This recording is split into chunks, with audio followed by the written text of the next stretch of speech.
ફરક નથી જ પડવાનો તો શું કામ કહેવા આવે છે? એને સામે આવીને નિવેદન આપ્યું એનો અર્થ જ એ છે કે ફરક તો બહુ પડે છે પણ બોલી શકાતું નથી જ ફરક પડતો તો ઇગ્નોર કરવી જોઈએ, અવગણો અમારી વાતને, અમારી જાહેરાતને એટલી સિરિયસ શું કામ લે છે?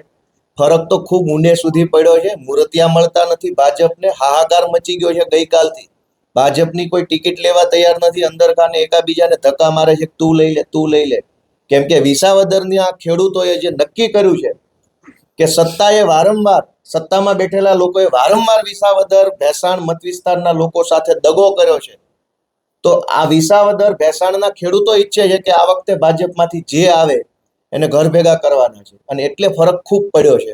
ચૂંટણી નક્કી કરશે, જનતા નક્કી કરશે કે શું થવાનું છે. આમ આદમી પાર્ટીના રાષ્ટ્રીય સંયોજકના નિવાસ સ્થાને એક મીટિંગ મળેલી, અને આ મીટિંગમાં નક્કી થયા પ્રમાણે આમ આદમી પાર્ટી દ્વારા મને વિસાવદર વિધાનસભાની પેટા ચૂંટણીના ઉમેદવાર તરીકે જવાબદારી સોંપવામાં આવી છે.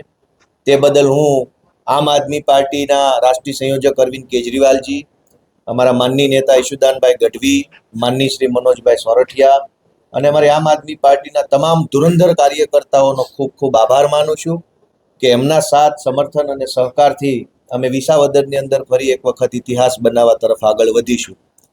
વિસાવદર ભેસાણ જુનાગઢ તાલુકા વિધાનસભા મત વિસ્તારનું એક ખૂબ મહત્વ રહ્યું છે, કારણ કે ગુજરાતના પૂર્વ મુખ્યમંત્રી અને ખેડૂતોના મસીહા કહી શકાય એવા પૂર્વ ખેડૂત નેતા જેઓ આપણી વચ્ચે હયાત નથી એવા કેશુબાપાનું જીવન આ વિસાવદર ભેસાણ વિધાનસભા સાથે જોડાયેલું છે.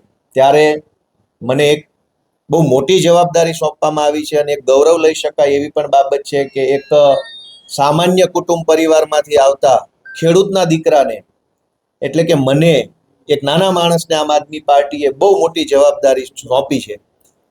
આથી હું વિસાવદરના સૌ ખેડૂતો, વિસાવદર ભેસાણ અને જુનાગઢ તાલુકા મત વિસ્તાર જે છે એના સૌ ખેડૂતો, યુવાનો, વડીલો સૌનો હું પહેલા તો આભાર માનું છું કે એમણે પણ ખૂબ લાગણી વ્યક્ત કરી છેલ્લા થોડા દિવસોની અંદર કે ગોપાલભાઈ અહીંયાથી ચૂંટણી લડે તો અમે એમને મદદ કરીશું.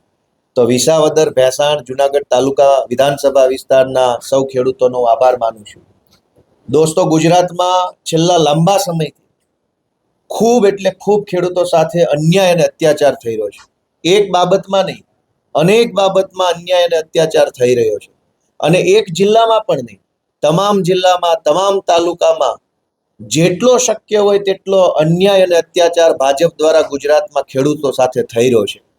અને જ્યારે ખેડૂતોને જરૂર પડી છે ત્યારે અમારા માનની નેતા ઈશુદાનભાઈ ગઢવી, અમારા નેતા સાગરભાઈ રબારી, અમારા નેતા રાજુભાઈ કરપડા કે હું જ્યારે ખેડૂતોને જે મુદ્દે અમારી જરૂર પડી છે ત્યારે અમે ખેડૂતો સાથે ખભે ખભો મિલાવીને ઊભા રહ્યા છીએ.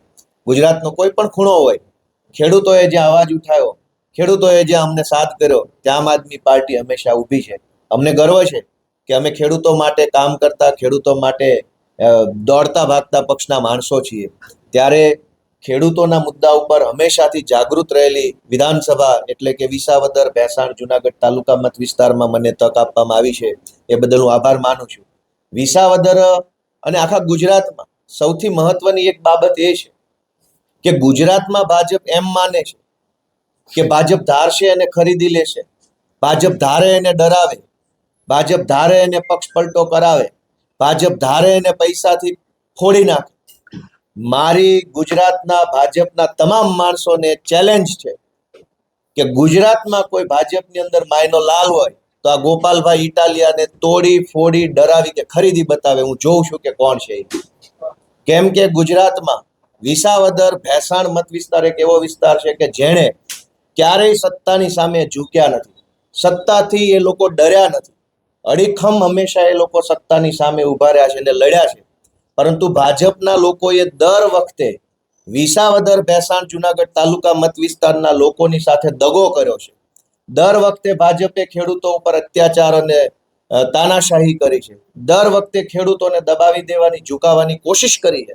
છતાં પણ વિસાવદર ભેસાણ વિસ્તારના ખેડૂતો સત્તા સામે ઝૂક્યા નથી, ડર્યા નથી અને સહેજ પણ આગળ પાછળ થયા નથી. અને એટલે આ વખતે અમારી ચેલેન્જ છે ભાજપ વાળાને કે ગોપાલભાઈ ઇટાલિયાને તોડી ફોડી ડરાવી ધમકાવી કે લલચાવી બતાવે જો કોઈ માયનો લાલ હોય ભાજપમાં તો અમે વિસાવદરના ખેડૂતોનો અવાજ બનવા માટે વિધાનસભાની અંદર એક એક પ્રશ્ન પૂછી અને જવાબ માંગવા માટે ગુજરાતના ખેડૂતોના આંસુ લૂછવા માટે વિસાવદર ભેસાણના ખેડૂતોના હક અધિકાર માટે થઈ અને આ ચૂંટણીમાં ઝંપલાવાના છીએ.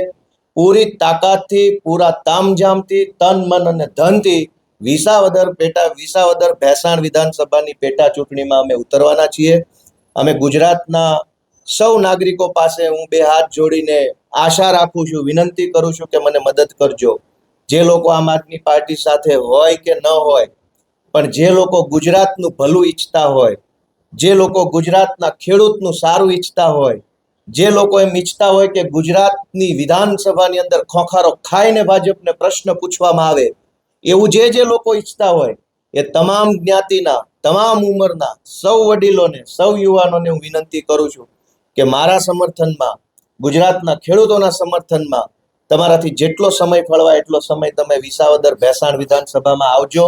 મને સૌ તન મન ધનથી સપોર્ટ કરજો. આપણે સૌ સાથે મળી અને રાક્ષસી તાકાતને હરાવીશું, સત્તાની તાકાતને હરાવીશું અને ગુજરાતના ખેડૂતને જીતાડીશું એવી અમારી સૌને વિનંતી છે.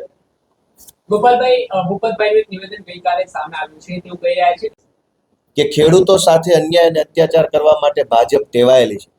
આ જ વિધાનસભા મત વિસ્તારમાં વિસાવદર ભેસાણની એપીએમસી ની અંદર ભાજપના લોકોનો કબજો છે. એટલે એપીએમસી માં કોઈ ખેડૂત પોતાની મગફળી, પોતાના ચણા, ઘઉં કે તુવેર લઈને જાય તો એપીએમસી માં બેઠેલા ભાજપના માણસો એ ખેડૂતનું શોષણ કરે છે, ખેડૂતને અન્યાય કરે છે અને ખેડૂત ઉપર ખૂબ જુલમ કરે છે. શું કામ? કેમ કે ભાજપ છે એ ખેડૂત વિરોધી માનસિકતા ધરાવતી પાર્ટી છે. આ વિસાવદર ભેસાણ મત વિસ્તારના સીમની અંદર જંગલી રોજ અને ભૂંડનો એટલો ભયંકર ત્રાસ છે કે ખેતી કરવી કે ભૂંડ ભગાવવા માટેનું કામ કરવું છતાં પણ ભાજપના માણસોને કોઈ ફરક પડતો નથી, કારણ કે ખેડૂત વિરોધી માણસો છે. આ વિસાવદર ભેસાણ મત વિસ્તારની અંદર હાલનો સૌથી સેન્સિટિવ મુદ્દો ઇકો સેન્સિટિવ ઝોનનો મુદ્દો કે જેમાં વિસાવદર તાલુકો, ભેસાણ તાલુકો અને જુનાગઢ તાલુકો ત્રણેય તાલુકાની હજારો એકર જમીન, હજારો વીઘા જમીન ખેડૂતોની આ ઇકો સેન્સિટિવ ઝોનમાં નાખી દેવામાં આવી છે. ખેડૂતો વિરોધ કરી રહ્યા છે પણ ભાજપ એમની વાત સાંભળતી નથી. અને ઇકો સેન્સિટિવ ઝોન હોય કે ન હોય, જંગલ ખાતાની કનડગત વિસાવદર ભેસાણ અને જુનાગઢ તાલુકામાં જે થઈ રહી છે એનો કોઈ હિસાબ નથી. કોઈ ખેડૂતના ખેતરમાં નીલગાય મરી જાય, કોઈ ખેડૂતના ખેતરમાં કોઈ જંગલી બીજું પશુ પક્ષી મરી જાય, કોઈ ખેડૂતના ખેતરમાં કશું થાય તો જંગલ ખાતું જાણે ખેડૂતોએ મોટો અપરાધ કર્યો એવી રીતે હેરાન પરેશાન કરે છે, ખોટા દંડ આપે છે, ખોટા કેસ કરે છે, ખેડૂતોને જુલમ કરે છે, આવવા જવાના રસ્તાઓ બંધ કરી દે છે.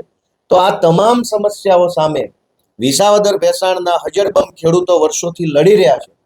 પણ હું એક આશા સાથે, વિશ્વાસ સાથે વિસાવદર પંથકના, ભેસાણ પંથકના, જુનાગઢ તાલુકાના સૌ ખેડૂતોને ભરોસો આપવા માંગુ છું. એક વખત જો મને તક આપવામાં આવશે તો વિધાનસભામાં બેસીને વિસાવદર ભેસાણના તમામ પ્રશ્નો આંખમાં આંખ નાખીને મુખ્યમંત્રીને પૂછીશું અને તમામ પ્રશ્નોનું નિરાકરણ લાવવાનું કામ કરીશું.